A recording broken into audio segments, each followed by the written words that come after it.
Hi everybody, welcome to Reiki Rockstars episode number 5. And today we're going to be talking to Rukaya Shaibu, who's one of my Reiki Rockstar students. And she's going to share a little bit about how she found Reiki, how she ended up in the United States, all that. And I hope you enjoy it. So Rukaya, I can't remember when you first found me. Do you remember what year it was? But it seems like we've known each other for a really long time, but it really hasn't been that long. It Right? hasn't. 2021. 2021, okay, Yes. yeah, I thought it was probably in the early pandemic years. And and you were referred to me by Suzanne. Susan Cutter. Yes. And Susan Cutter came to me for training a long time ago. Yes. Back in the, it must have been around 2009, 2010. I mean, Susan and I know each other for a long, long time. Mm-hmm. And she used to come to my Reiki circle on a regular basis for years and years and years. That's when it was at Madison Wellness Center on Madison Avenue and 33rd. But let's talk about like how you actually ended up in the United States in the first place. That's a good one. You've been here for A long time. for what, 20 years. Wow. Yeah, I mean, how did you end up here? Well, first of all, so in Africa, right, your aunts, they considered your parents. So it's like I call my aunties mom. I don't call them aunties even though they aunties. So I would say my mom older sister, who is like my mom, she had opportunity to come work in the state. And she was like, hey, I'll bring you guys along. And she brought me along. I was 15. I turned 16 in the United States.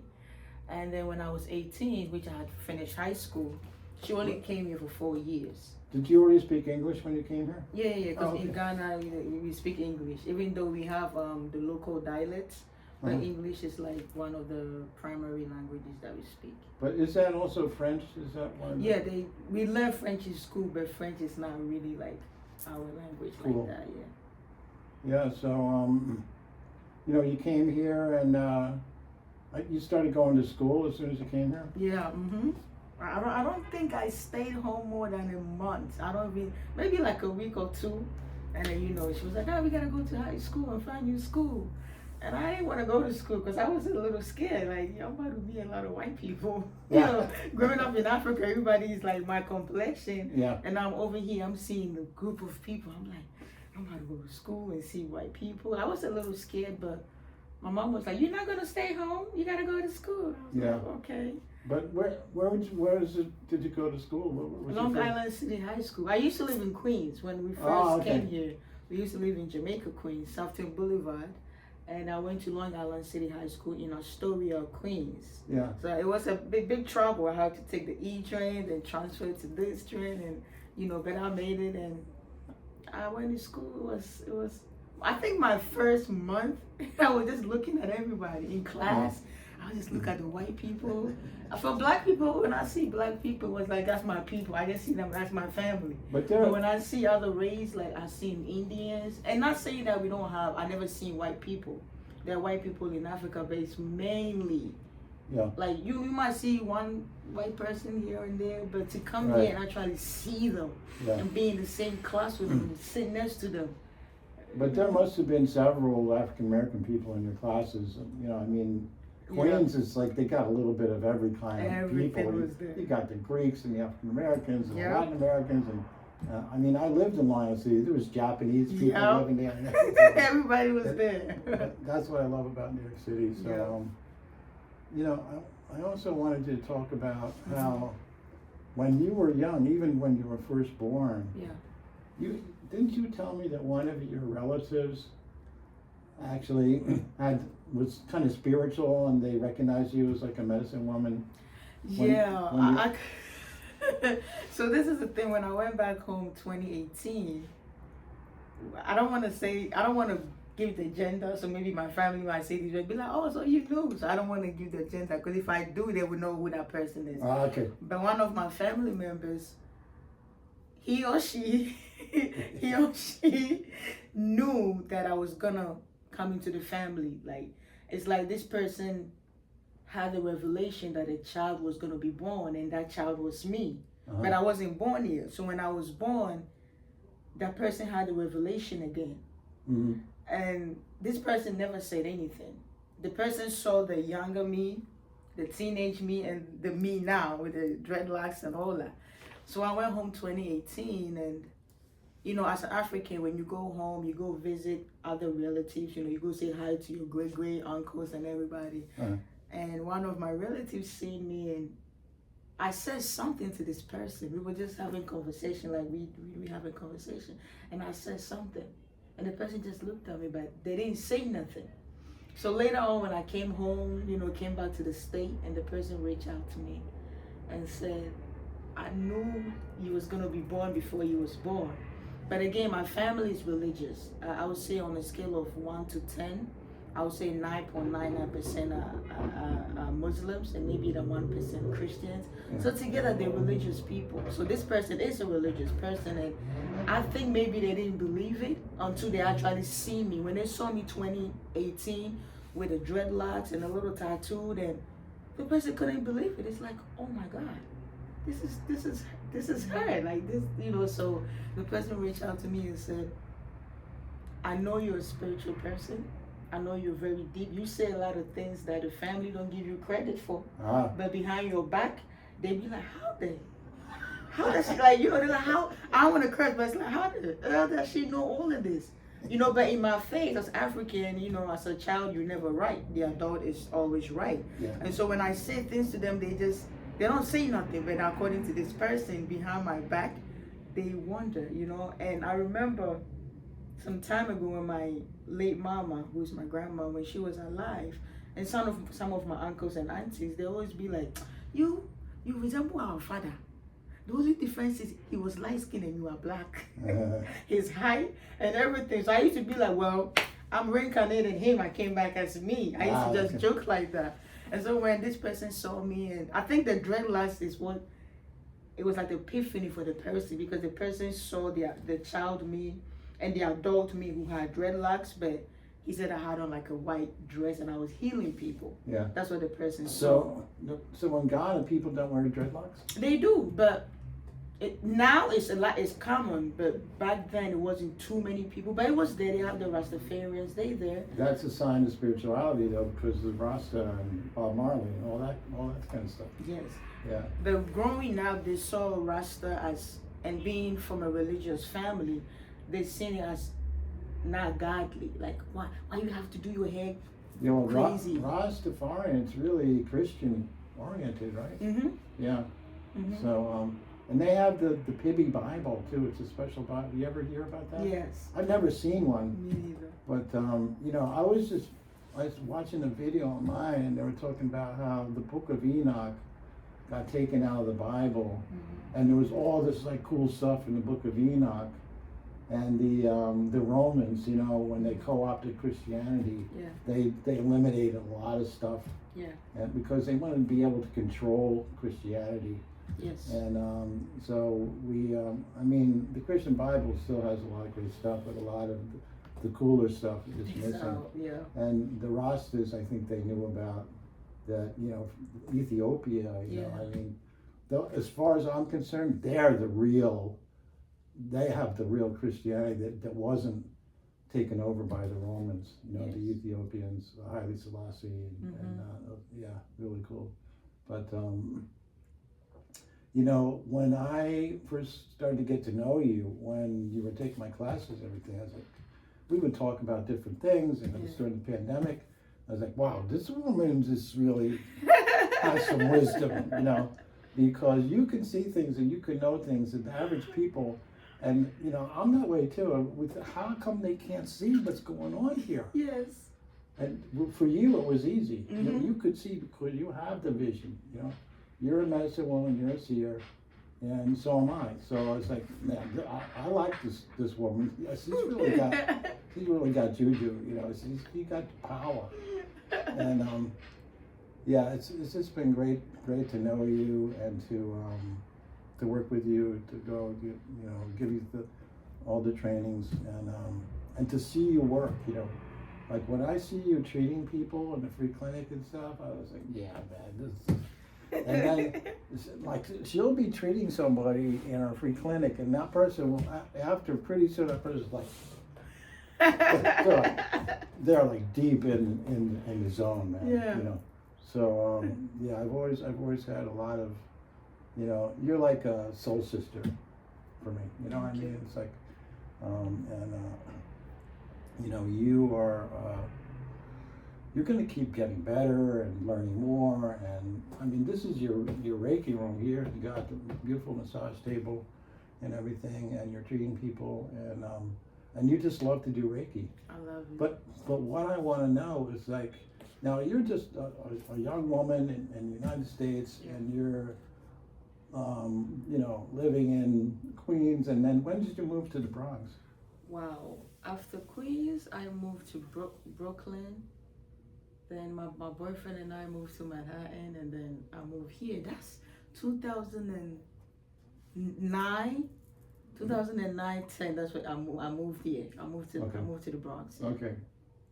Yeah. You know, that's what I was living here, right up the street. Mm-hmm. At the same time when you just moved here. Oh, wow. I was over 181st in Grand Concourse, right across from the police station. Okay. But we might have walked right past each other. Yeah, I was about to say that.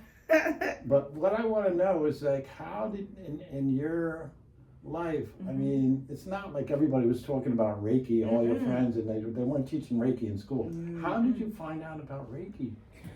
So, there's a saying, right, when I started my spiritual awakening journey, there's a saying that when the student is ready, the teacher or the master will appear. So 2017, I lost my mama, my grandmother, but she raised me like my whole life. You know, I always tell people my mom gave birth to me and just gave me to my grandmother, which is her mother. So to me, that's my mother. So I call her mama. She passed away 2017, and that just, so my friend would say, discombobulate my brain. Yeah. I wanted to see her because I had planned a trip since I came here when I came here 2004, and 2017 was when I was ready to go home to see her.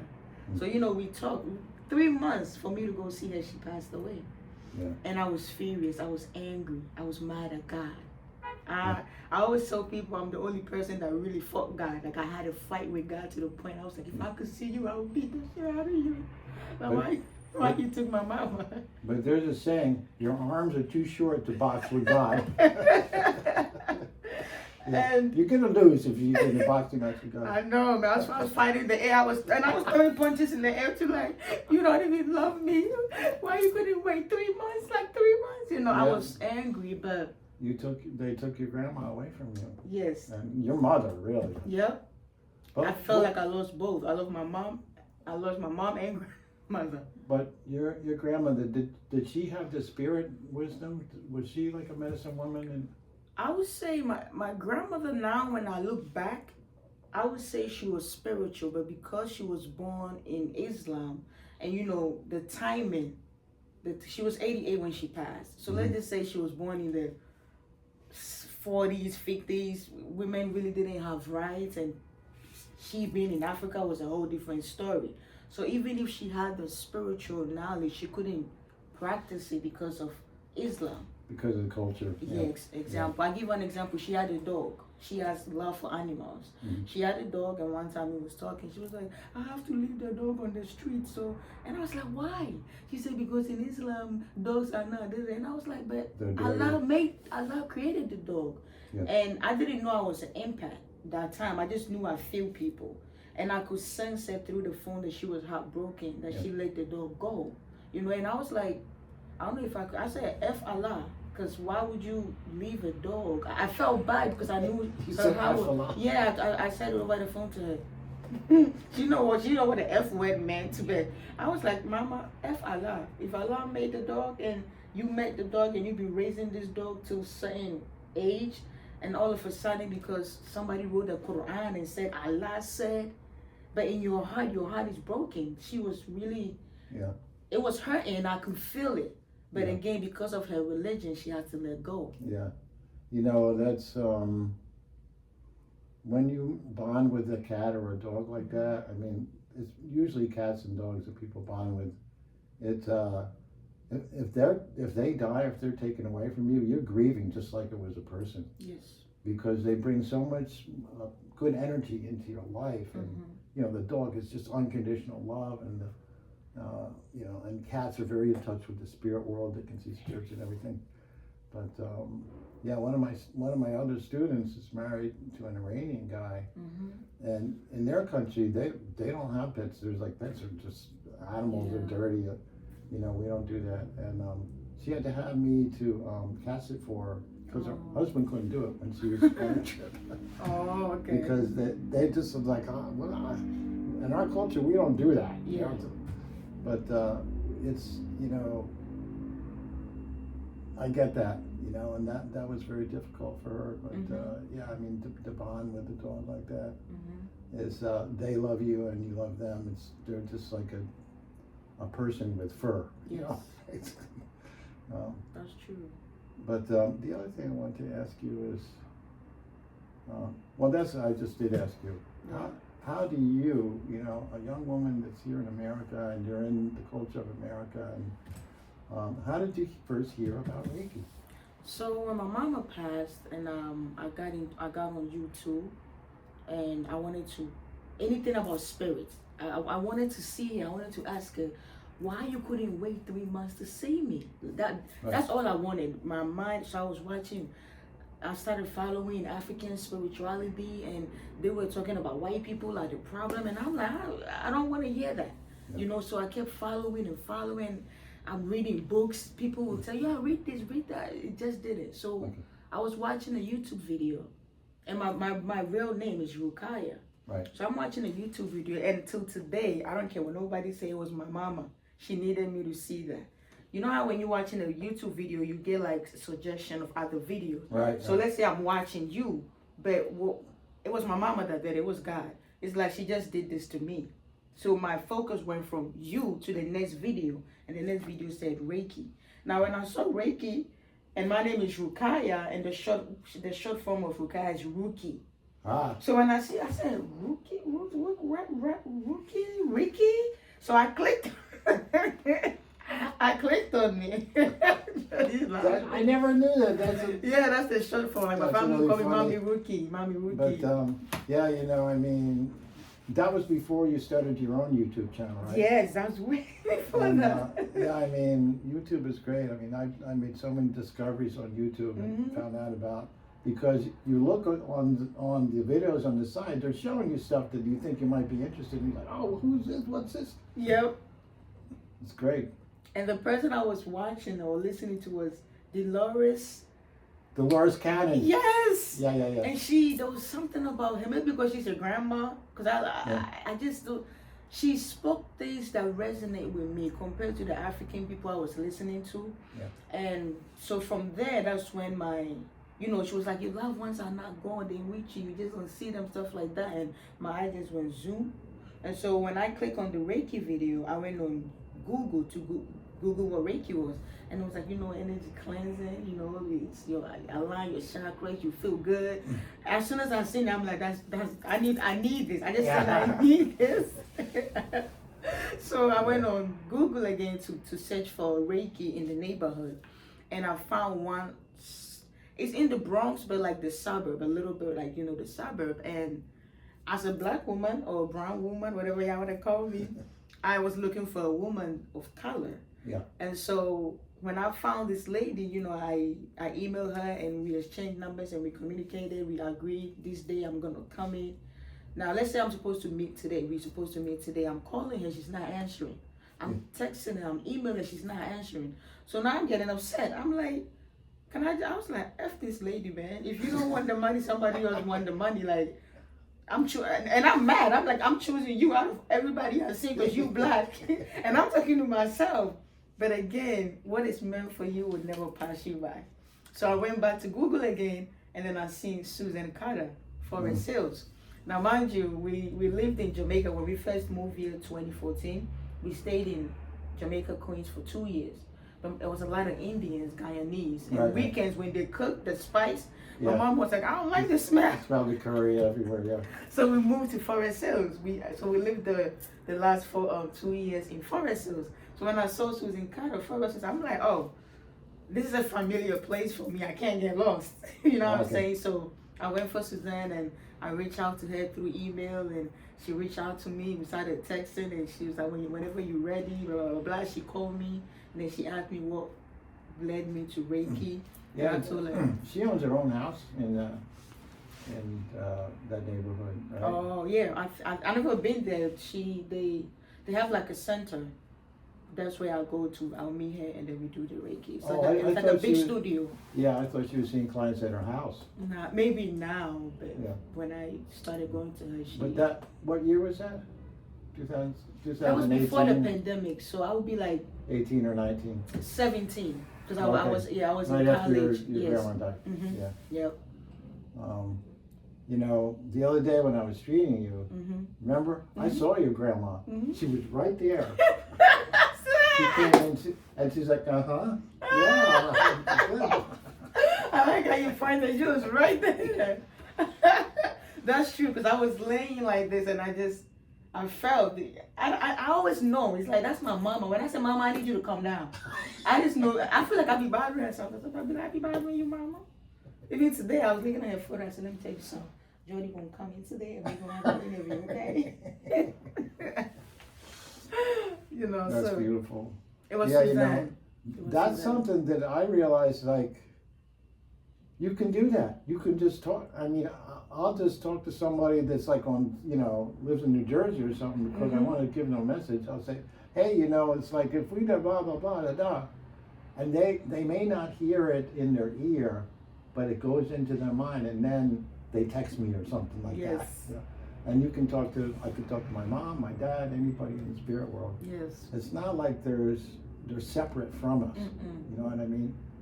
And once you realize, like, there's so many cool things that we can do, but we weren't told that, or when we were growing up, our parents said, no, you can't do that. That's not good. Huh? Who do you think you are? Yes. But Reiki, the longer I teach Reiki, the more I tell people, like, this Reiki awakens you spiritually. Yes. It opens up this whole new way of living and feeling and loving and everything.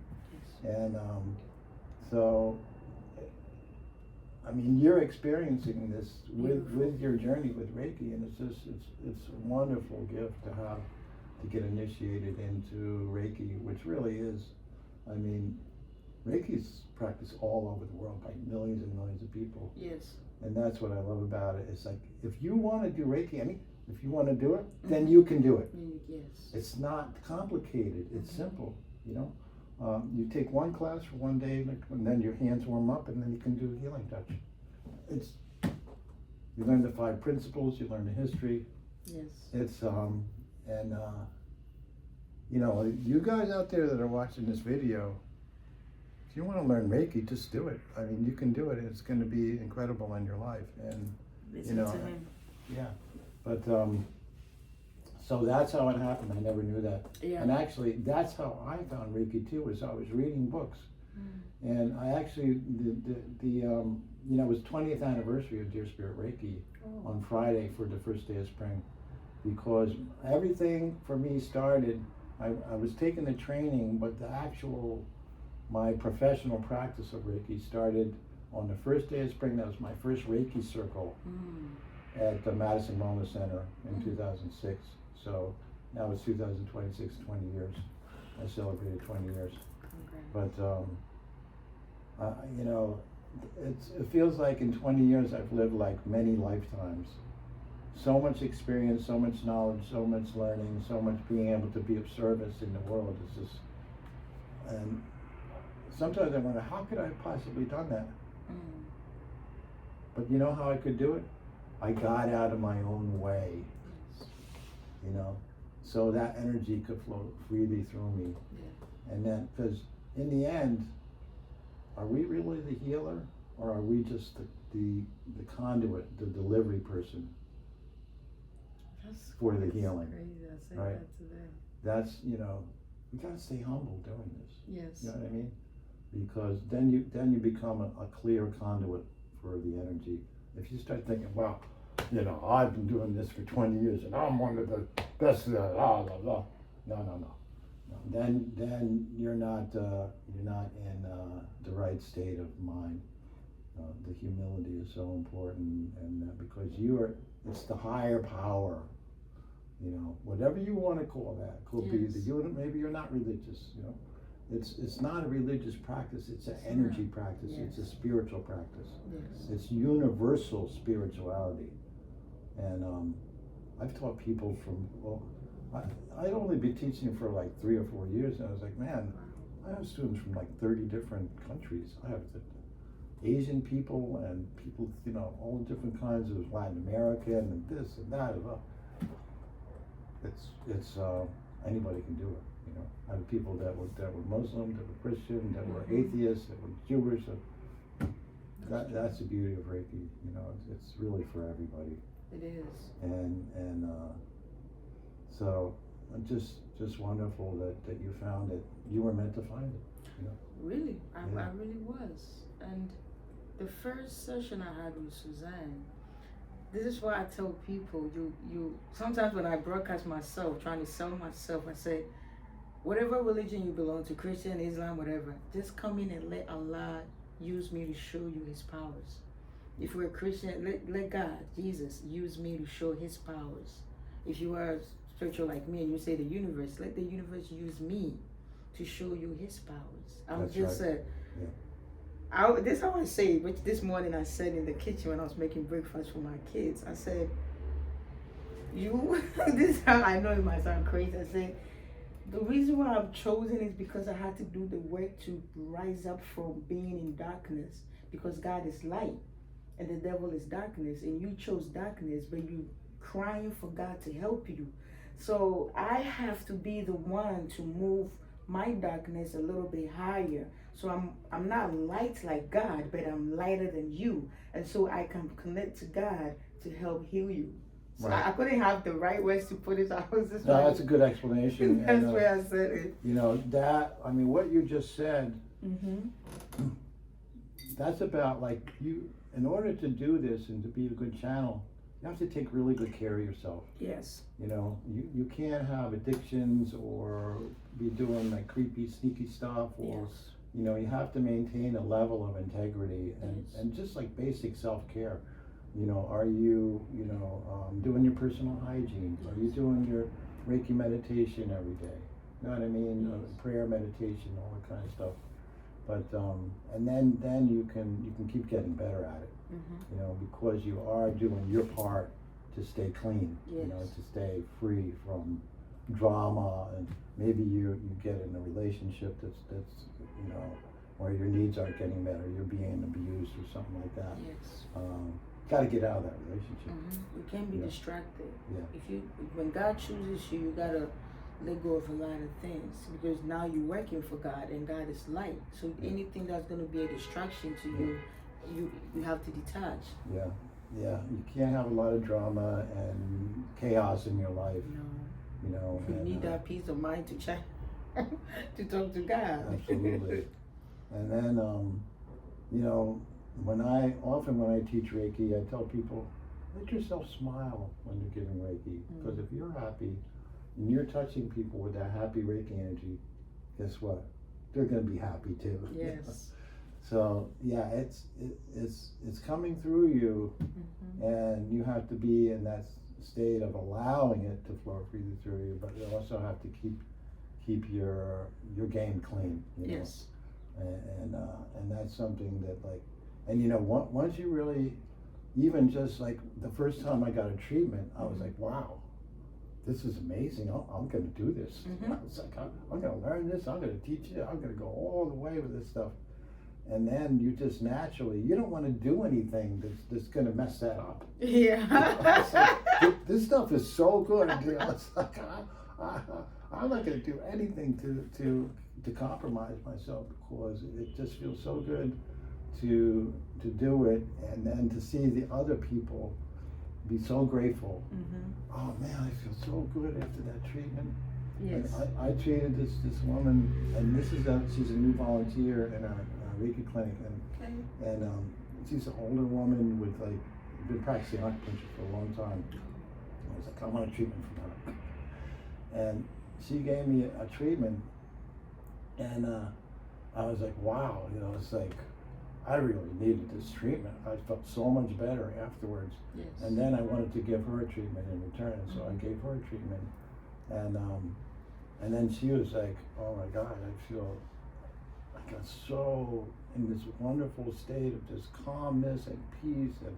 And then she told me the next day, she said, thank you again for that treatment because I slept so good and I feel so good, And you see how it affects people, and then you're like, man, this stuff is like, it's like such a precious gift to be able to share this with people, because even just one treatment sometimes can change your life.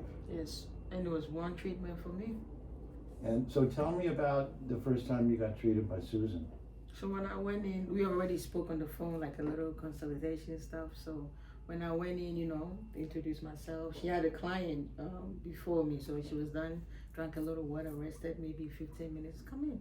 So I went in there. Now in my mind, I just had, I want to see my mother. The whole time I'm laying on the table, I want to see my mother. I want to see my mother. So I wasn't fully relaxed.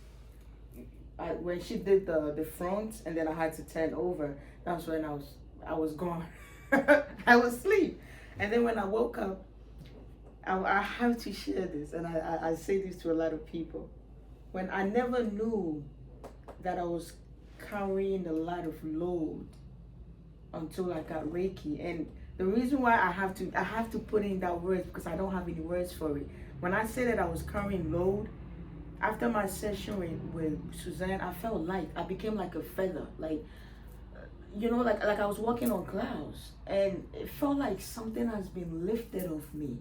Yeah. And I don't know the words for it, so I tell people you have to experience it. Like, you think you're okay, you think you got it all, not until you get Reiki. That's when you knew there's been some stress that has been wiped away from you. So I'm just sitting there crying. I'm crying, and I'm telling her, I'm like, I feel so light. And then she was like, it was happy tears. Yeah. She's so that happens to me all the time. And you know what? It's like that. Exactly what you're describing now, that still happens to me. I mean, when I got the treatment in the clinic last Saturday, I was like, wow, it's like, I thought I was okay, but now I feel so much better. Like, yep. I was holding some dense energies in my system, and Deborah had treated me with the acupuncture, and then I got Rhea. Oh, you remember Rhea, right? Yeah, Rhea is really, she just loves to write. She's very good, another natural born healer. She gave me Reiki, and I was like, oh man, like I feel so much better now. Because I realized I went through the whole winter with all the crazy cold weather and the solar flares and everything, and the energies are like, and I hadn't really gotten a good treatment. I was treating everybody else, I was getting lots of work. I had students, I had clients, this, that, astrology, but and that I had to check myself. I was like, I can start taking better care of myself. Maybe I should get a treatment once a week.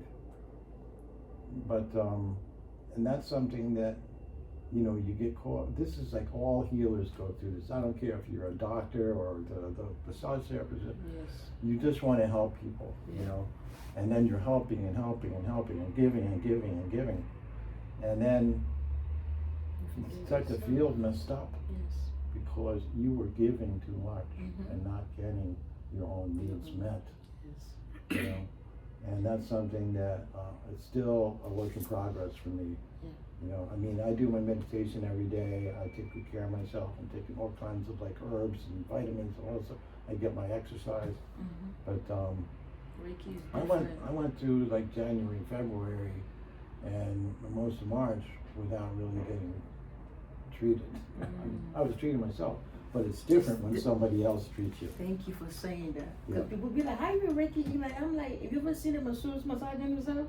I mean, you might be able to massage your thighs, but it's not the same as laying there and getting that care. No. I like and that's one of the biggest lessons in my life was to learn to just ask for help. It's okay. It doesn't mean you're weak. You know, it means you're smart. You know, it's like and there's a saying, there's a phrase that I was trying to remember. It's like, only you can do it, but you can't do it alone. Yes. You know what I mean? Yes. Because we are not separated. We need to. There needs to be balance of giving and receiving in our relationships, and not just giving. Yes. Because then you're trying to pour from an empty cup, because you gave it all away and you weren't getting anything back. You know, and that's why, you know, when I was first learning Reiki, this is back in the early 2000s, people were saying, "Oh, that's spiritual. You can't charge money for that." Yeah.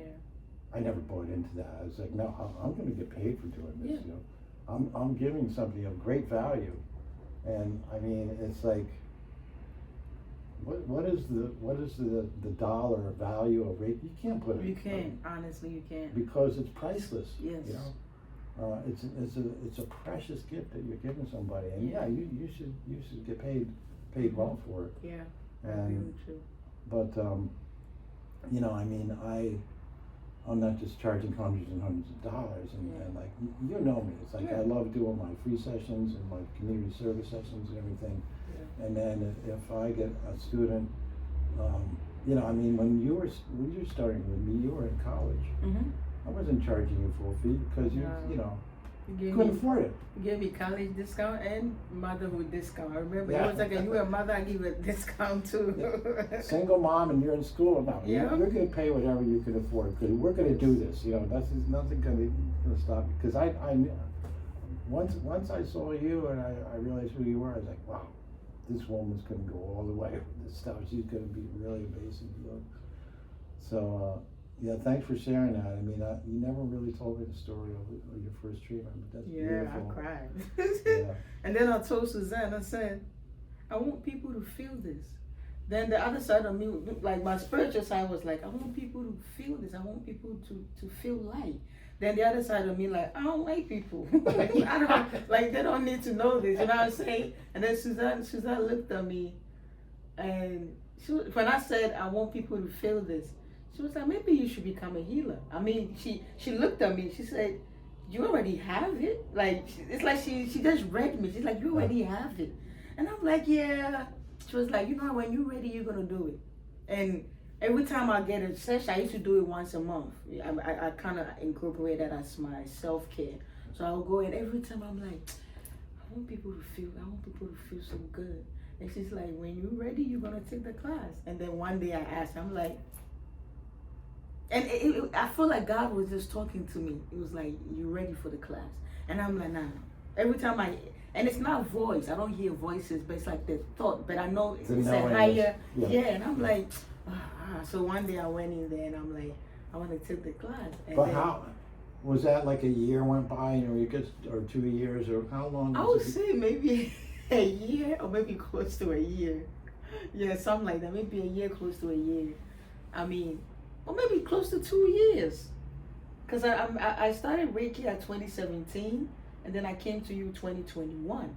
So yeah. Wow, that was a couple of years. Yeah, because I'm stubborn like that. God be like, girl, I'm like, no, I ain't ready. And God will send the angels, go talk to her. I'm like, not today.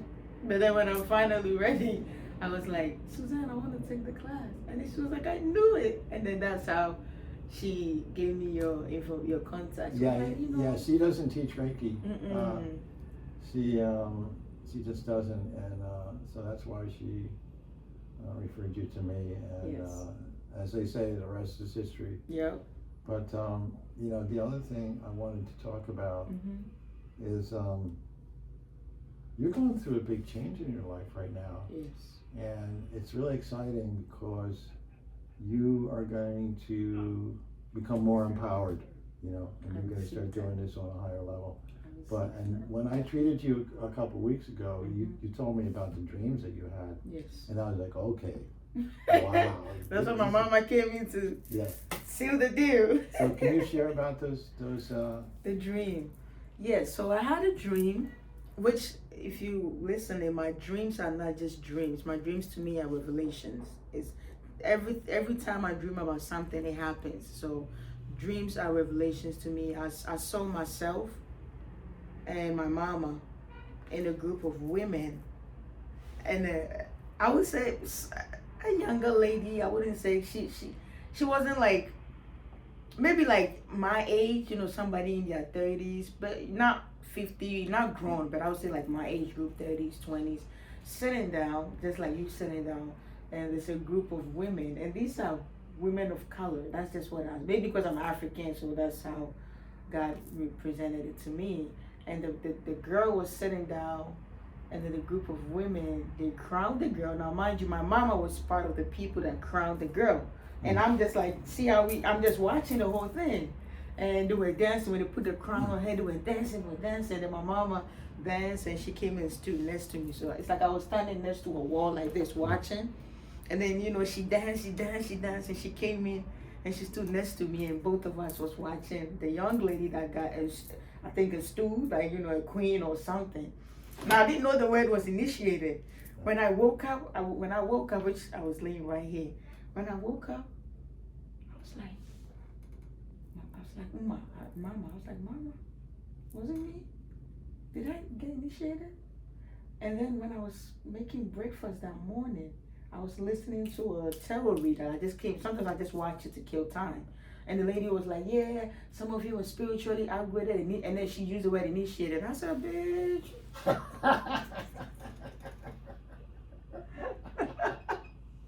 I said, this is my reading.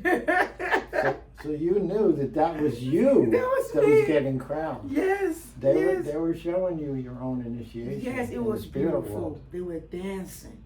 Yeah. Dancing. God, it was smiling, dancing. And my mama just, she was dancing. She just came and stood next to me, and I'm just looking at the girl. I just kept looking at her. And gosh, it's like right there in my face again. I just woke up, and that confirmation, that video, as soon as she said initiated, I said, yep, that's me right there. And I'm like, oh my God. So I'm initiated, like, I don't need no, and then I'm like, God chose me. I don't care what nobody say. I'm initiated. I don't care what I just kept saying that to myself because I was so happy. That's the whole symbolism of that is like you are graduating into a higher, and like it's a celebration. You made it. You jumped through all the hoops. You everything that was thrown at you by the world. You were able to, keep moving forward no matter what. And now you're transitioning into a whole new level of awakening, spiritual awakening and empowerment. And it's really beautiful.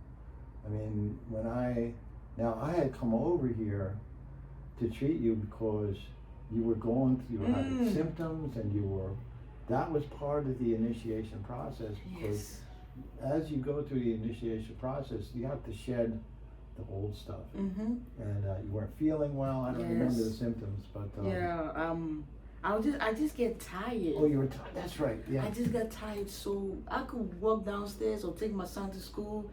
I just knew I'm tired, and I'm not doing anything. Yeah. And all I want to do was sleep. I just kept saying I just need to sleep. But I thought something was wrong with me. So I went to, as a woman, every year you got to get checked up. So I was like, let me book a physical with my doctor. So I went in there, I'm waiting. When I got to the waiting place, the sitting area, it was 3 people, and I was okay. Now people are coming in. It was like now the numbers is going up like 7, 8, 10. Then I started feeling, I'm an empath, so I don't guess. I started feeling, I think when there's negative energies around me, I can't take it. So now I'm sitting there, I'm like, I feel like I'm about to pass out. But I'm not passing out. Right. And so I call one of the nurses, and I'm like, can they call me? I feel like I'm about to pass out. And then she was like, go to the nurse's station. Maybe you next in line. And as soon as I was about to make that turn to the nurse, to talk to the nurse, and then my name got called. So I went in there, and I'm like, oh my God, thank you for calling me. I feel like I'm about to pass out. And the nurse was like, are you diabetic? You have high blood pressure? And I'm like, well, I don't know. I'm here for physicals. I did the physicals, and I'm here for the results, so I don't know. And then she was like, okay, maybe you're diabetic. I mean, we're here to find out the lab results. And then they checked the lab. I mean, she did the blood pressure thing. I sat down, and she was like, your pressure is okay. And then she was like, are you diabetic? I'm like, I don't know. I'm here for the lab results.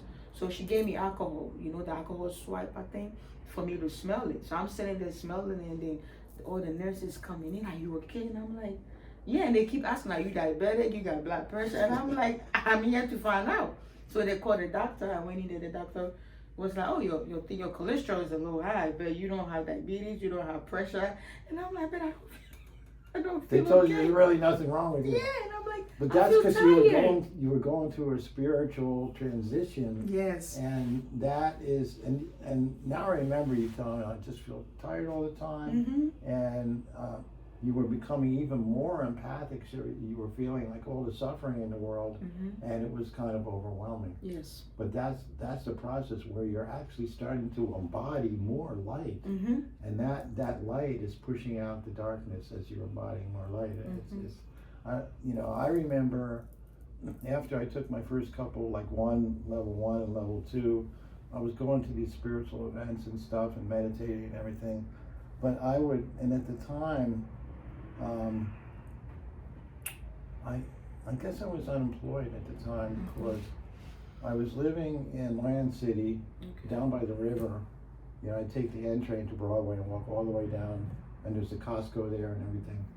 But I would sleep for 12 hours, and I would wake up, and I would like, oh hell no, I'm going back to sleep. Yes. And that would happen for several days in a row where I was just like exhausted. That's because I was, all that density was that I was holding from, from a lifetime of all the stuff that you go through and all the conditioning that you take on and everything. That stuff was ready to be shed. You know, like the snake sheds its skin. I was going through Kundalini activation. My life force wanted to rise and become purer and cleaner. Yes. And so I understood what you were going through. It's like you're just going through ascension symptoms. Yeah, and it took me a minute to kind of understand that. Yeah. When I came home from the hospital, and then when I get home, I'm a little bit okay. Like when I'm outside and then there's a lot of people, it's like I just want to come back in the house. Right. And then when I get home, I'm fine. Yeah, because you want to go back deep within. And that's what you have to do. You have to go deep within. You can't be bothered by all the outside because you're tapping into a deeper place within yourself. You know, it's there. It's like your divine immortal spirit soul. It's there, but you want to bring more of it into your body. You know, embody more of your divinity. And that's what you're going through right now. It's a beautiful transition. But you also had the other dream with the snake. Oh yeah. So I'm scared of snakes because growing up, and snakes, it's always like, and I'm from Africa, so they just be like, hey. Snake could bite you and you die. Exactly, yeah. They'll be like, you're going to die for snake bite. So it's like you have that fear, even if maybe they minding their business, but and so in the dream, it's like wherever I went, people were trying to put a snake, like they want to put a snake around my neck, and I kept saying no. Like every step I make was like I was in a snake world. And they it won't do anything to you. I'm like, no. And in the dream, we don't speak. Like the way I'm speaking with you, I've never, but we communicating. They call it telepathically, I think. Telepathically. Yeah, so it's like, no, I don't want to. They kept forcing me. Not like forcing, but they, and I got to the point, I'm like, yo, if you go behind me and put this snake on my neck, I'm going to kill you. Like, I was so determined, do not put this snake on me. I'm sorry to laugh, but it's like the symbolism of the snake spirit is very powerful. Why? Because your spine is like a snake. That's like your whole energy system. I call it Main Street of your whole energy system. Your 7 chakras go into your spine, and that's like, and they say that now in Hinduism, which I love Hinduism because they're very much into like spiritual enlightenment, and they say that the base of your spine, there's a coiled snake at the base of your spine. And when that Kundalini, they call it the Kundalini energy activates, then you get a higher frequency of energy running through your spine up into your third eye, opens up, and you get psychic and everything. And that's when your chakras start clearing and spinning freely and everything, and you're like, you're really like, now you're rocking and rolling. But that's the symbolism of the snake. That's why they're saying, you got the snake medicine. You got the snake medicine. Oh, hell no, I don't want to. Yeah, everybody thinks snakes are like evil or something. They're just animals, it's not bad or good. Maybe one day I'll come and touch it. But that, I mean, you told me those two dreams, like, wow. Yeah. She's going through a spiritual initiation. She's leveling up. She's ascending now. Yeah. And now it's like a whole new phase of your life that you're starting. And it's like, congratulations, Rukaya. Thank you. I mean, I'm so grateful to be a part of the journey for you. Yeah, and, I was meant to meet you, Jody. I'm telling you, Suzanne, the lady, I cannot, God, me, I forgot her name. She did my Akashic record, and then Reverend, him. It's like somebody. I think I told you this. I met somebody out of nowhere. The person gave me a list, and then he was like, "Do you know anybody on this list?" I was like, "No." Wasn't it Kevin? What's his name? Yeah, Reverend Kevin O'Neill. He did the past life regression with yeah. me, and Suzanne and I was just like Megan. So Suzanne, and then the names that were given to me, it wasn't Jordy, but it was George. So when I met you, I was like, that's him, because the first name was Suzanne, and it didn't hit me until I think 1 year after still doing my Reiki with Suzanne, and one day I was just sitting there. I just did Reiki with her. So I got home, my son was with his father, was over the weekend. That's the only time I meet him. And I'm in the room just sitting down quietly. And then it always feel like a puzzle. It just connected. I'm like, oh my God, Suzanne, that name. So I went back online to go get the list, and I think I screenshot it to Suzanne a long time ago. I'm like, Suzanne, I was meant to meet you. And then I was meant to meet Jordy, but I was supposed to meet you, and through you I'll meet Jordy. And then through Suzanne I met Megan. Megan did my past life, my Akashic record, and then Megan also linked me to Reverend O'Neill, who did my past life regression. I said, oh my God. Kevin O'Kane. Kevin O'Kane, yeah. Yeah, very well known. Very good. And one of my students, this was Bernie Lipser. He passed away, but he did a whole bunch of past life regressions, and he was an actor. He would act out his other lives. It's on he has a YouTube channel. That guy was just amazing. It was a great loss when Bernie died. But Susan knew Bernie. He's part of like the Reiki community, and Bernie used to go to everybody's Reiki circles. He just loved Reiki. Yeah, that's great. And the first time we met, I mean, not met as physical, because we met through, it was pandemic, so we was working over the phone. And it felt like we knew each other. The way we communicated, it didn't feel like I just met you and hi. No, it felt like you knew me, like you was expecting me to come. Yeah. I'll never forget that.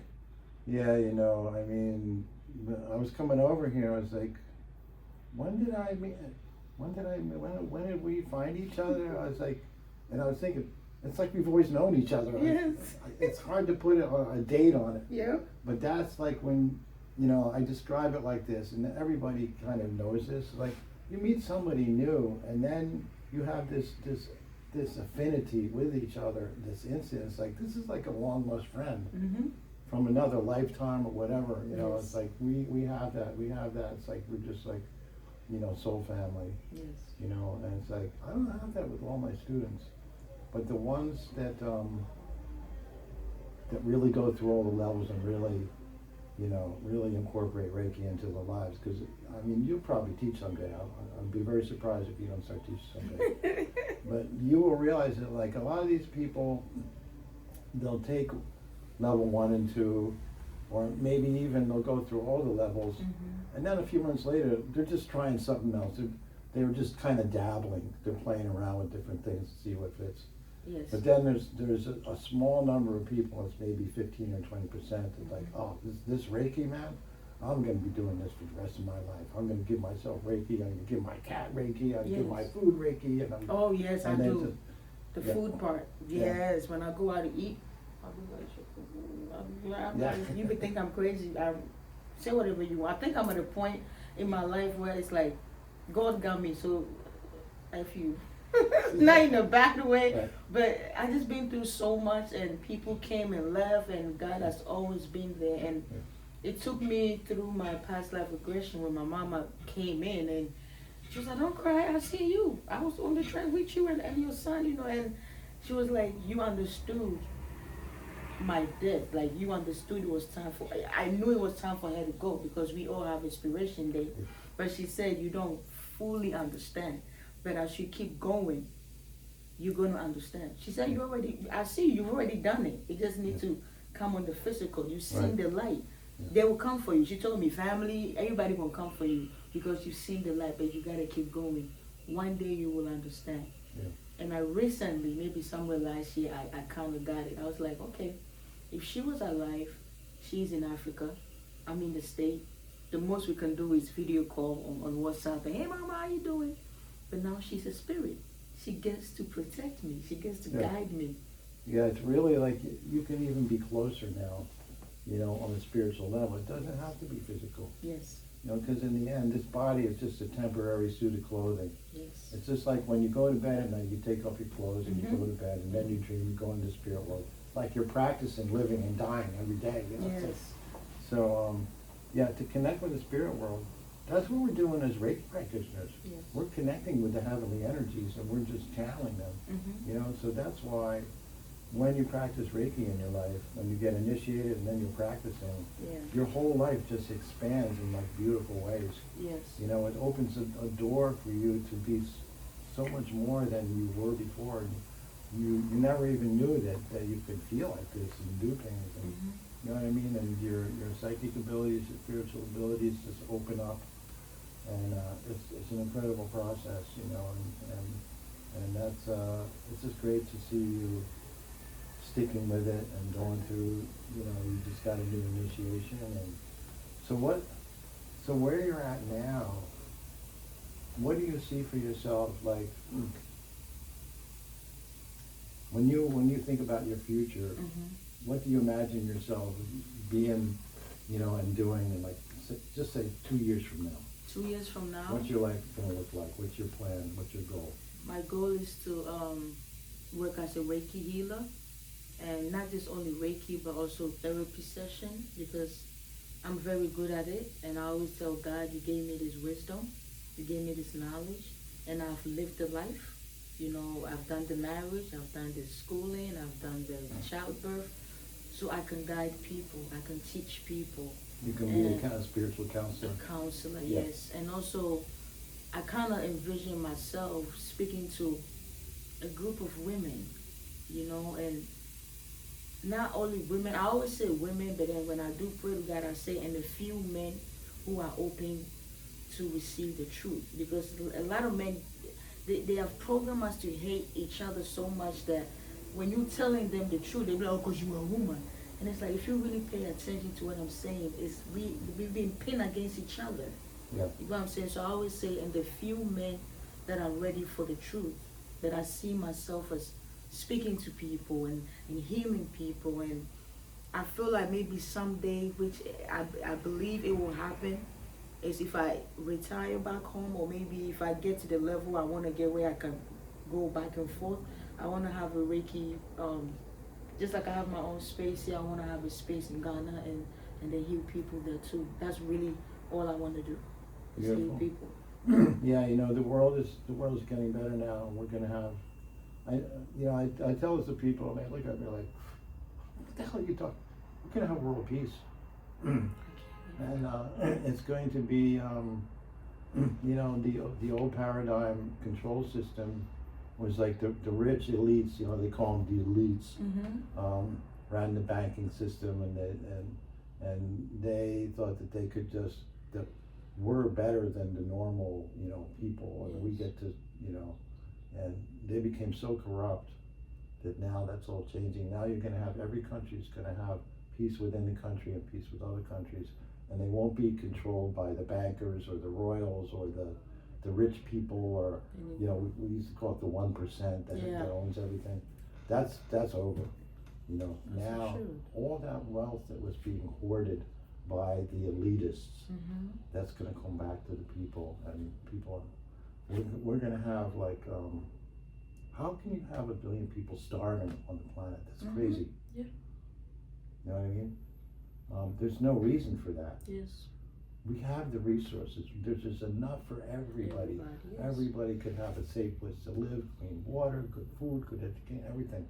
There's no reason why we can't have that. Oh, we are going to have that. And we're actually in a huge spiritual revolution now, a huge healing revolution. All these new energy-based healing modalities. Like my red light therapy mat, it's incredible, you know, and the nanosoma, remember the nanosoma I gave you? Yeah, spray? Nourishes your DNA. It's not even medicine, it's just nourishing. But that's, now that, you know, like my modality, angelic liquid light, that's all based on nourishing people with the divine light. It's just another form of Reiki where you're working with the angels and the divine mother energy. But people need to be nourished, not just physically. Everybody needs food to eat or you die, right? Yes. But you need to be nourished mentally and emotionally and spiritually too. Yes. With like beautiful things, you know, and the fine arts and music and dance and that everybody has a right to have all of that, to have a good life. And that's what, you know, I mean, I grew up with the teaching about the Aquarian age. It's coming, the Aquarian age, we're gonna have world peace. And I was the hippie generation, like, love and peace, peace, man, peace, brother. We're all brothers, you know, we're all brothers and sisters. And oneness, you know, unity. And this is back in the 1960s. All the music, that's when Bob Marley and, you know, and I mean, America, do you realize how important African culture is in America? The music and everything? You kidding me? That I grew up with that, you know, that was a huge enhancement to my life, what the African people has brought to America. You know, they're really a very, very important part of American life with the culture and the spirituality and it's all coming to fruition now. And people like us, you know, we won't be like the weird outsider type people anymore. Everybody will like, oh, you know, they're doing the really cool stuff. I want to do that. Like all the rock stars and the actors and everything, they want to have Reiki now because they know that you can't get it from just taking a pill or taking a shot. You know, everybody wants spiritual energy work now.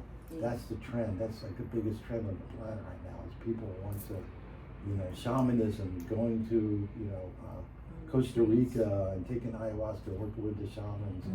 And there's, I mean, how many great shamans are there in Africa? I mean, one of my favorite healer guys is like, what's his name again? It'll come back to me, but he's a white guy from America that had his first awakening in a Christian church, but then he went to Africa to work with the Bushmen. Okay. The Bushmen. Now, those Bushmen in Africa, they're one of the oldest cultures on the planet. They go back like tens of thousands of years, you know. They're like the first people on the planet. The Africans and the Aborigines in Australia. Their spirituality is at night, they light the fire, they dance around the fire, and then the medicine people, their hands warm up with Reiki. Their hands get hot, and then they grab you, and then you start shaking, and then you get healed, you know. And that's Reiki, you know. It's the same energy that we use as Reiki practitioners. And that's their beautiful spirituality, and they live a very simple, humble life. And but you know, all these different medicine traditions in Africa are getting threatened with modern culture. So it's very important that they be restored. You know, that the knowing about the herbs and the medicines and knowing, and that you always work with your ancestors, you know, your spirit guides and everything. That's a great treasure of the African culture, and you know, all this is going to be restored. Real natural healing is going to be restored when it's safe, no side effects, not profits over people.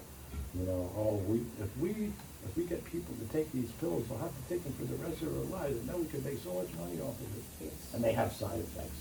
All of them. But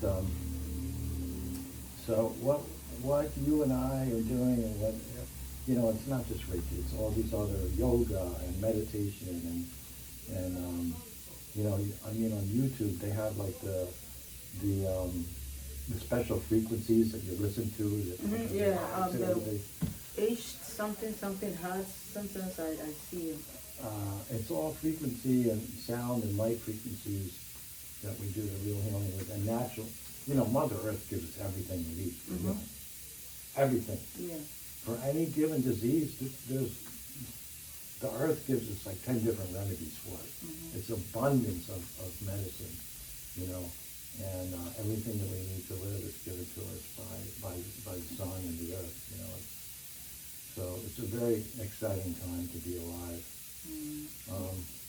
Is there anything else you want to share? Yeah, a few things. When you talk about, you know, Mother Earth gives us everything. I went to an event, and there was a few people. I was part of the people that came early, even though I was an hour late. Black people, I was still early. But then when people started coming, like maybe 100, 200 people, my spirit went from to like, oh my God, I can't be here. Like I just felt like I wanted somebody to just hold me. And then this guy that I met that liked me, he looked up and he said, "Hey, prophetess, you are seeing demons, eh?" So, he said, "You are seeing demons." I said, "Why you say that?" He said, "Nah, I see that your energy is you're going down a little bit." And I said, "Yeah, it's too much bad energy here." And I was like, "Can you just hold my hands and go out?" So we left the place, the venue, and I just came outside. What kind of event was it? Was it like a party? I've had a party. I've had a baby shower. The last one I went to was a baby shower again, and then just last 2 weeks when I went shopping at Costco, we were shopping. I was okay, but the moment we joined the line, and you know, because it's a long queue, I was like, oh, I'm feeling so tired. But then as soon as we checked out and came out, I felt good. So I was, but the guy that liked me, let me say my boo, he's a Christian. But you know, we talk and I try to explain things to him. And he said, "Why is it that when you came outside you feel good?" And I said, "That's because I need nature." Yeah. And even though I'm still in the world, I'm not, because when you say nature, people automatically assume you in the forest touching trees. Yeah. But I explained to him as nature as just being outside and breathing in the fresh air, the fresh sunlight. Air. It heals me. And you're not like cramped and yes, and then in the crowd, you know, yeah. with everybody else's energy. It's like when you get on the subway during rush hour and you're like it's crammed in there like sardines in a can of you know. Yeah. And it's like it's summer, people are sweating and yes. oh my God. I never the used train's to feel delayed. Like that. I never hot. used to feel like that until this awakening.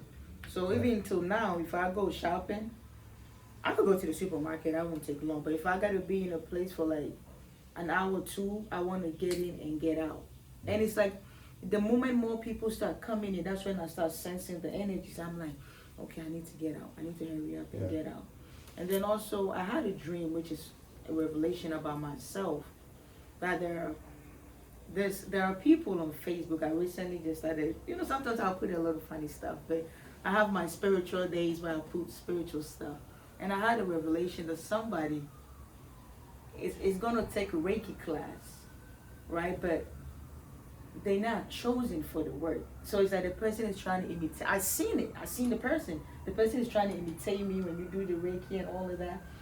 And I in the dream, I looked at the person and I said, the truth will come out. And that brought me to a few times when we used to do the Reiki circle in Hunts Point. In South Bronx, Hunts Point. There's one lady, I've worked with on a few people. Some of them will come to me, they'll be like, can she work on me? Yeah. And I had some people who come to me, you know, when I walked in, I felt your energy over there. And I'm like, okay. So there was this lady, she said she did Reiki. At that moment, that time, she said she had done Reiki over 20 years. But when she came here, when she came to our circle, she came to you actually, and then you came to me and you was like, okay, what you be doing to these people? Keep doing it. She asked me if I could work on her, and I did. When we was done, she was a woman of color. She said, I've been doing Reiki for over 20 years. But when I seen you, I knew you was chosen to do this job.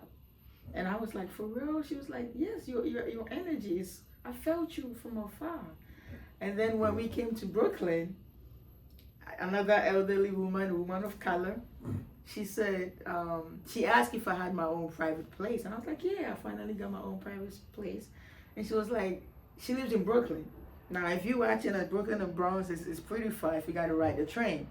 But she just said if she had a car, she wouldn't mind driving over for a session with me. And that meant a lot because I always say the real people, you can learn to become Reiki, you know, but if it's not your calling, when somebody that Reiki is a calling for them, if they work on you versus somebody that just thinking that maybe it's just a hobby, I'm just gonna do it, you can tell the difference. Sure. You can really tell the difference. And I've had a few people tell me that. I had one of my girlfriends who lost her mother, and she lives in Brooklyn, but every time I come to Brooklyn, she's busy doing stuff. So I just said, whenever you're ready, just come. She drive, and she came over one day. She laid on the table, and I called her mother. I was like, you want me to call your mother? So I said, Mama, your daughter is here. Can you come in? And you know, like I'm joking, but I knew her mother was here because I just know. And she laid down, we did the Reiki, and when she woke up, she said, Africa. We met in school, so she called me Africa sometimes. She said, Africa booty scratcher. I said, what's up? She said, girl, what you did to me? And I said, what you mean? She said, my mama was here. She's actually downstairs by my car. She said, my mama is waiting by my car, but she was in here. And I said, your mama know you in a safe place. So she just came to supervise a little bit, and now she's waiting for you downstairs. You know, so these are some of the compliments that we get. And if you're watching this video and you wanna, it's a calling. Like if you are meant to do Reiki, you would do it. I met Suzanne in 2017 and I was procrastinating. I was gonna take the class. She knew I was gonna take the class, but my stubbornness, you know, but eventually, after what, maybe 3 or 4 years, I ended up taking the class, and I see myself doing Reiki for the rest of my life. If I meet a millionaire today and they want to marry me and go, baby, you don't gotta work no more, I'll be like, you gonna get me my own spot. I'm gonna do Reiki. I can sleep and do Reiki because I was born to do it. And if you Google my name, my birth name, it actually means a teacher, a guide. And even my nickname, Princess Lynn, also means, I think, a teacher. So my mama knew I was chosen, so she gave me that name. Yeah, you know, the other thing I want to tell the audience is that a lot of times people will get interested in Reiki and then they'll think, oh no, that's only for special people that are born that way. It's really not true. If you're excited about doing Reiki, if you got a Reiki treatment and you loved it and you wanted to be able to do that, you know, to give somebody Reiki, you can do it. This is easy, you know, and you may think, oh, I have bad karma for this or that, and I'm not spiritual enough. No, you can do it. Here's the thing, everybody has the potential to do Reiki within them. Yes. It just has to be activated. It has to be unleashed. Yes. So I don't care who you are or what you've done in the past. Maybe you're watching this video from prison, right? And you know, I've been in prison. I was like crazy when I was younger. I was drugs, so and look at me now.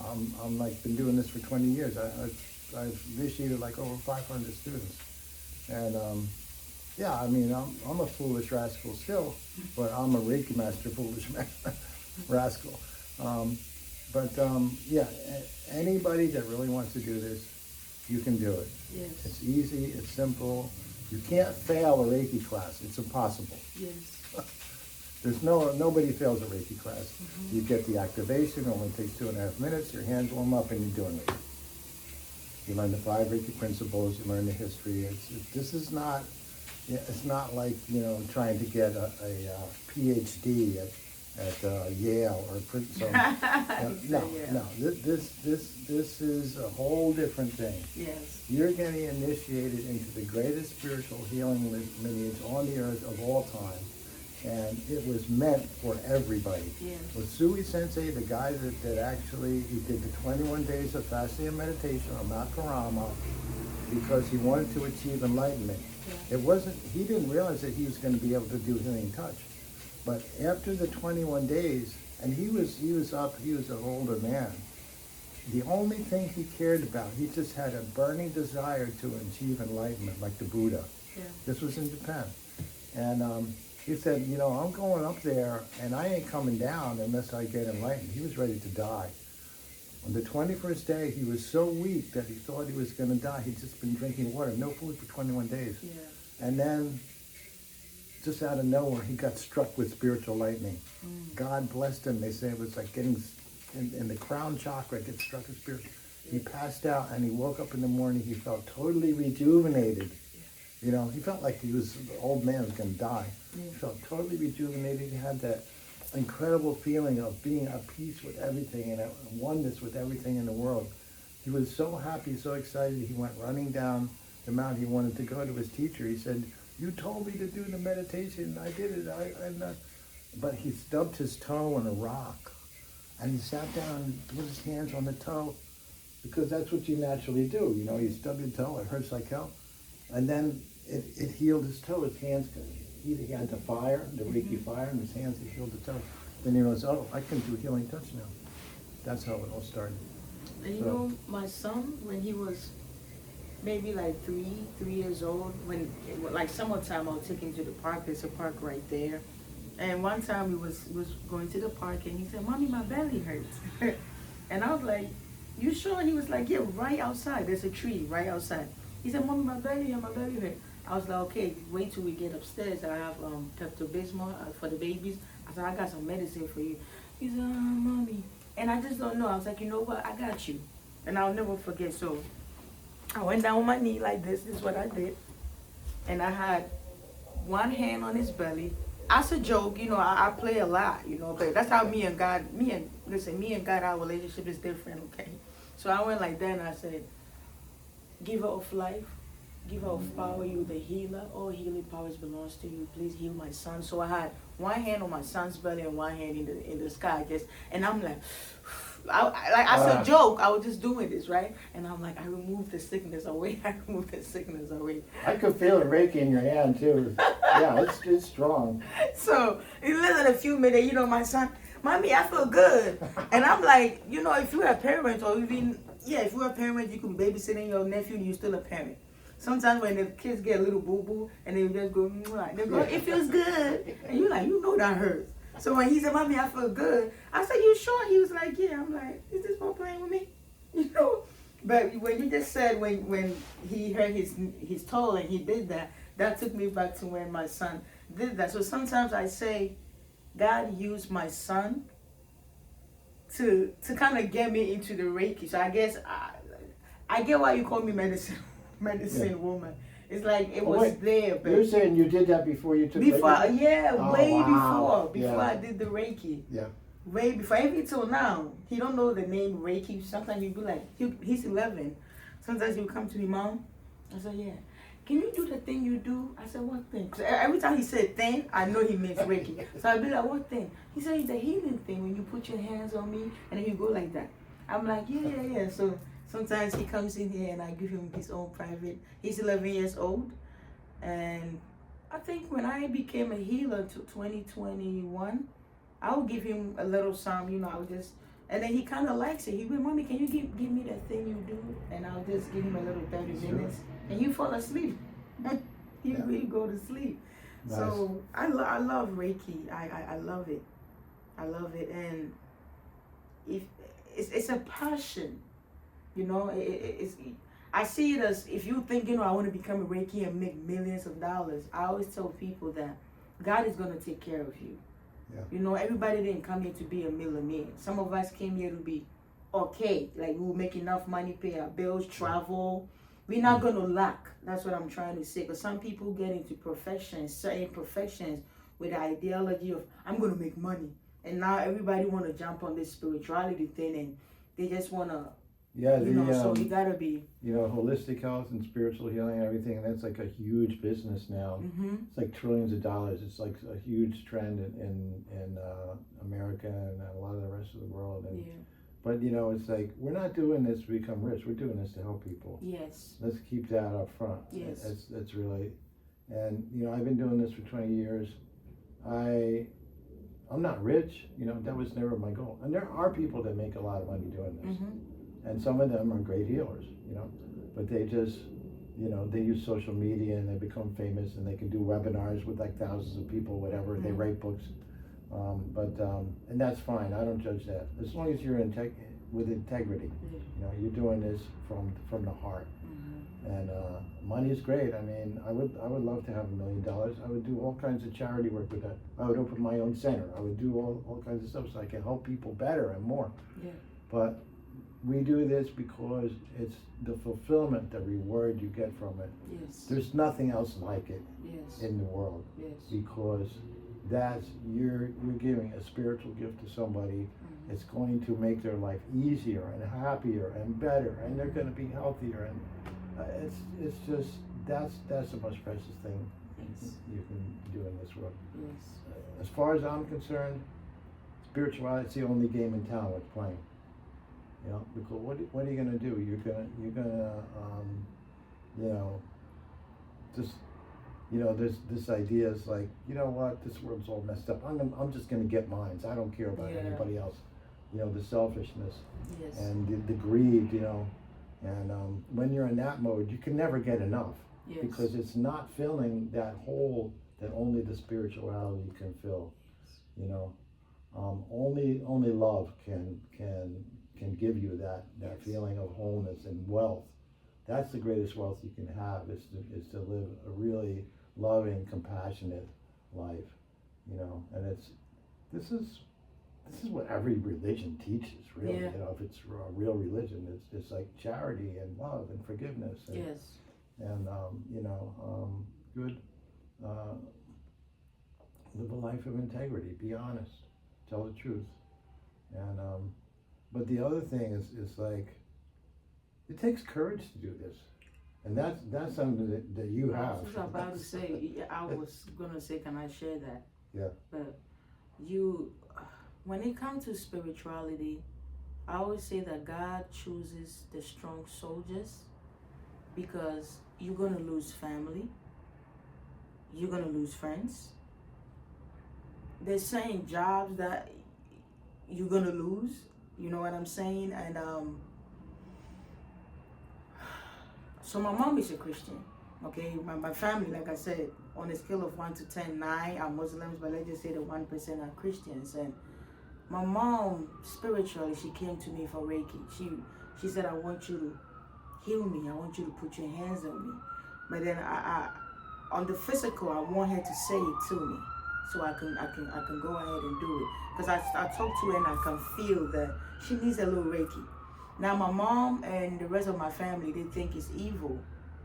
And so one day, this is what I told them. I said, have you seen a movie about Jesus? It don't matter who the actor was, just the story. They said, yeah. I said, did you ever see Jesus Christ going, oh, blah, blah, blah, blah, blah, blah, blah, blah. Did you ever see Jesus Christ throwing holy oil? And they were like, no. I said, what you saw Jesus do? They said, Jesus will touch you. Jesus will put a hands on you. I said, that's exactly what I do. So if you are a religious person and you think Reiki is evil, when you pray to God, who are you praying to? When you channel Jesus, when you go in the name of Jesus, I bless my home, are you praying to a spirit or are you praying to a body? Because Jesus is a spirit. God is a spirit. So if you can say, in the name of Jesus Christ, I heal you. And I also say in the name of Jesus Christ, but I don't say it out loud. I say it within myself and put the same thing. But just that I'm not going to push you and take my handkerchief and wave it and make people fall. I'm not doing that. Because Jesus never did that. So it's the same thing. It's not evil. But if you want to take this spiritual path, and you got to be ready. Your family going to come for you. Your friends is going to come for you because they see you as different. They see you not going with the program. Right. They see you not doing what Simon said. Simon said this. Simon said I just had a therapy session with one of my girlfriends. And I told her, and I said, we live in a world that they said everybody should eat Fruit Loops. If you're African watching this from Ghana, cereal, cornflakes, cereal. Let's say cornflakes. They say everybody eat cornflakes. And then you got somebody like me that came in and I was like, I'm going to eat Fruit Loops. Now the whole Imagine you in a room of 20 people and everybody eating cornflakes and you're like, I'm gonna eat Fruit Loops. I'm just saying that, tossing it in my mouth, and everybody looking at me. 19 people looking at one person. Just imagine the pressure. Yeah. You know, so if you're not strong, Hey, what's you might wrong fall. with you? You're not eating the cornflakes. Exactly. Why? You're Because not, somebody said. you're not drinking the Kool-Aid, you know, and that Kool-Aid is a liar. Exactly. No, I ain't drinking the Kool-Aid, and we call it the road less traveled, and you gotta have courage to do that. So you gotta have courage because, you know, when I first started, you know, I told my family I was gonna make a living doing Reiki. They're like, we think you should get a job with benefits, you know, like a regular job, so you have the health insurance and blah blah blah. And I said, oh yeah, sure. And you know, I'm like you. When I put my mind to something, I don't care what anybody says. I'm going to do it. Yeah. I'm doing it. And it's like, if you don't like it, that's your problem. It's not my problem.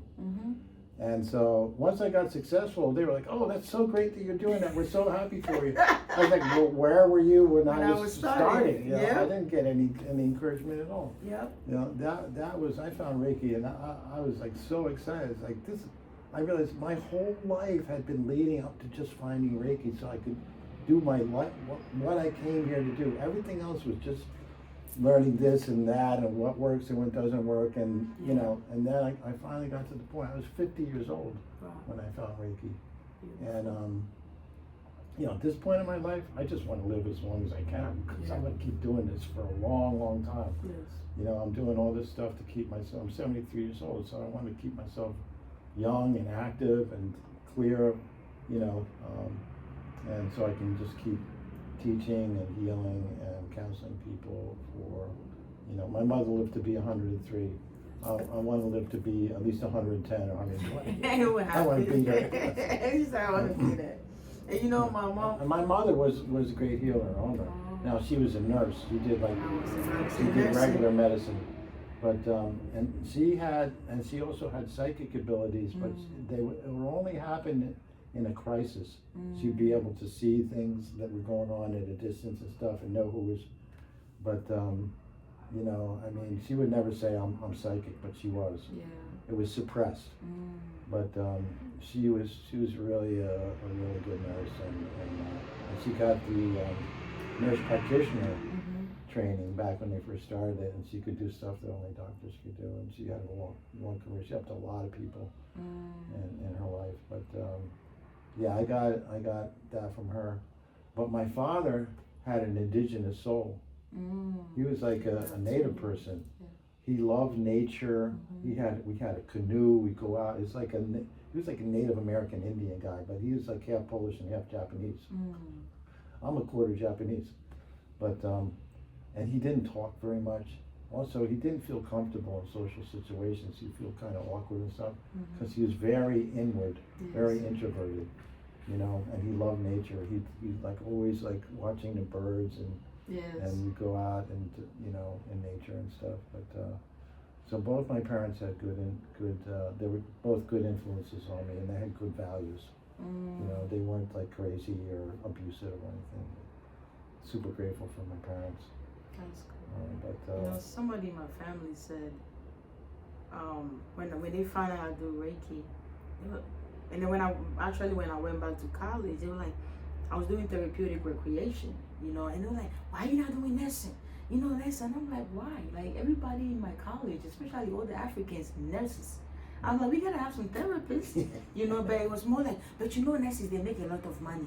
And yes, I want to make money, but I want to make money doing what I want to do. Yeah. You know, if I get 2 clients a week or 10 clients a month and I can make enough money to pay my bills, I would rather take that than work 80 hours and I hate going to work. Like you get up in the morning, oh, I hate this place. But you only there because of the money. You know what I'm saying? Right. And people don't understand the toll that takes on you. You go into a place that you don't like. That means you're lowering the God energy too, a demonic energy. When I say demonic, I say lower version of yourself. Versus you doing what you like, and you might not make 10,000 a month, you might make 5,000 a month, but you happy doing it. You know, so and then I was told I'm a disgrace. And so I cried about that, and I told God, I literally went to my bedroom and I prayed and I said, God, they're going to eat that word. I mean, they're going to see me. They're going to watch me on their phone screens. They're going to watch me on TV. They're going to watch me talking to people. They're going to see me. I said, God, you chose me. And people, I call them Lucifer. I said, Lucifer's children, they call me a disgrace because I choose to do the right thing. I choose not to become a nurse because of money. I rather, which I'm still in the healthcare system because I'm still healing people. Yeah. Just I don't use needles. So for people out there that's going to watch this video, words are powerful. Words hurts. Yeah, I was hurt when they told me I was a disgrace. I was like, where? You don't even like your husband, but you hiding and I'm a disgrace. I left an abusive relationship and they hate that. They prefer me to stay in there and fake it for the world, but I'm not here to fake it for the world, you know. And so if you take this journey, I just want you to be strong. Yeah, there's some days you will break down. If you need somebody to talk to and you don't got nobody to talk to, look at me. Go to God. Talk to God. If you have to curse, whatever, vent, that's the word. Vent to God. Do you understand? If you don't got nobody to talk to, go to your room and say, God, I hate you. God, you did this to me. Let it out. And then the next day you go back, you be like, Daddy, you know I was just playing. You know, that's what I do with God. I be like, you know I was just playing last night, but you gotta build your own relationship with God. You know, you don't have to do what I'm saying, but I'm trying to say have your own relationship with God. Don't let nobody tell you gotta pray 5 times a day. You gotta go to church. You could talk to God every day. And even when you're cooking, you could talk to God. When you're in the bathroom, you could talk to God because God said your body is my temple.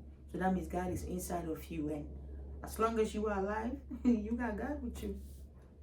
Yeah, you can't ever be separate from the divine because it's within you and all around you all the time. Yes. And that's something that I'm doing more of. I'll just talk to God or the angels or, you know, or one of my favorite spiritual masters, and someone will say, hey man, I need some help now. What you got? You know, can you lift me up? And you'll get it, you know. But that's actually, Jesus said that, ask him shall be given to you. Yes. But be careful what you ask for.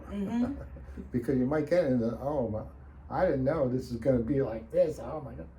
But yeah, courage, you know, I mean, real love requires a real courage. Yes. And Reiki is love. It's the big cosmic love. Yes. It's not the little love, like the everyday love, like, you know, I love my coffee, you know.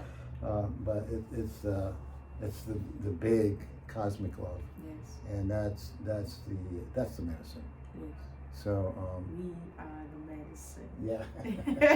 That's when we do our space blessing for our clinics, we rattle and drum and we chant, we are the medicine, love is the medicine, we are the medicine, love is the medicine.